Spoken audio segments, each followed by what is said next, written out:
français ya bango. Vous comprenez?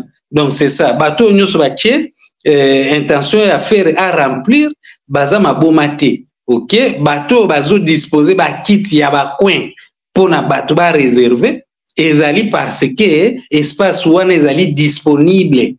Omoni, donc veut dire faire azu sale mobima nyonso mbala moko. Vous comprenez? Donc c'est ça.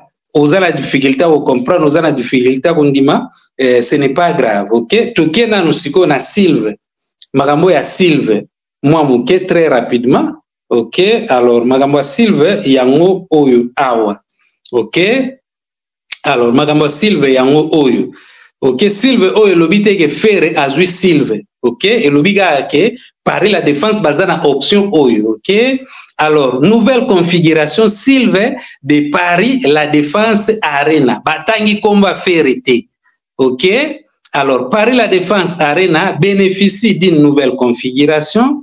Elle offre les avantages d'une grande salle avec une jauge à place. OK?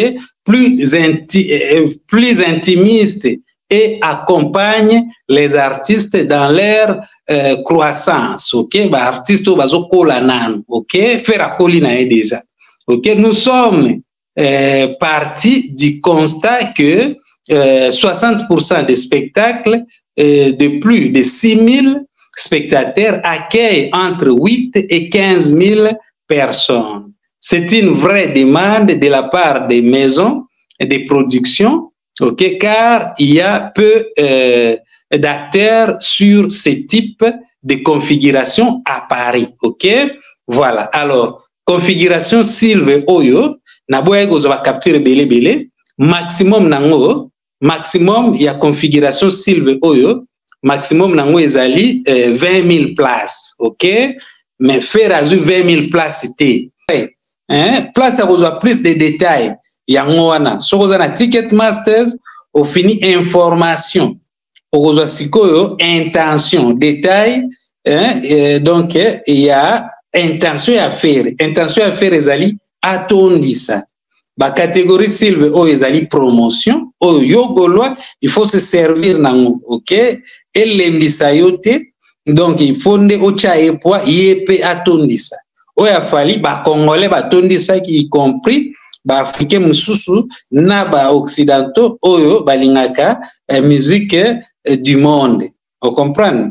Donc musique congolaise.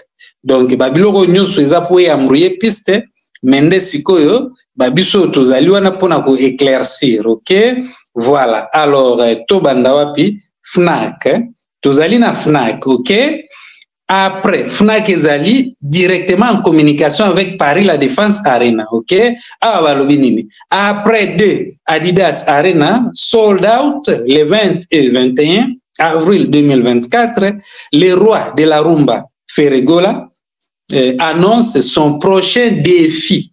OK, remplir Paris la Défense. OK, Arena le 26 avril 2025. OK, lors d'un concert exceptionnel. OK, bateau bazoteka batike. Hein, parce que toujours jouer juste sur langage. Bateau bazoteka batike. Eza kaka Fnac te. Plusieurs sites bazoteka batike ba répéter même langage wana. OK, muto abetaki Adidas Arena sold out. Intention na ezali atondisa Paris la Défense Arena. OK, tango keiko réservé Paris la Défense Arena. Donc place nyonso o eza vide na kati wana o réservé wana nde ozali sous-entendu ofanda wana nde bakochayo. OK, place à site interactif natanga yango pe place à besoin plus d'informations. Je répète parce que c'est très important. Boye bangala za besoin information au web. Place à plus d'informations yango wana bo money flash. So OK na Ticketmasters oko uzwa sikoyo ba détail wana na pesika référence moko mais na ba site belé donc oko ki o trouver yango. OK, voilà. Mais vous disposez on a ça continue. OK, voilà. Alors tout ça va continuer. OK, donc vous disposez par ailleurs du service e-ticket pour imprimer vos billets à domicile dès la fin des commandes pour faire rigola ainsi que du plan de salles interactifs. OK? Plan de salles interactifs. Il y a un peut-être qui a embrouillé, donc interactif, interaction. Tout simplifiant, interaction. OK? C'est-à-dire, on a communiqué na yo, yo pe o communiqué na nga. C'est vrai que ça moutouté, ezali eloko. OK? Et on peut ça une indication.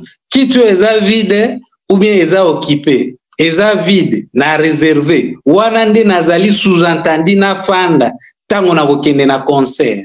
OK, soki faire réserva ki totalité te bon bakopesa bato ba place provisoire te tocha ona wana soki azui katikati toko déplacer bino na komi goloate. Je suis en train de simplifier babiso tozala na mwa difficulté à langage tozala na mwa avantage pe ya compréhension ozu mwa temps ma rebelle pour comprendre tant oza ko limbola bato pe bazo comprendre na facilité yango bosabonaka botiela kanga ba jamais te, ce n'est pas grave. OK.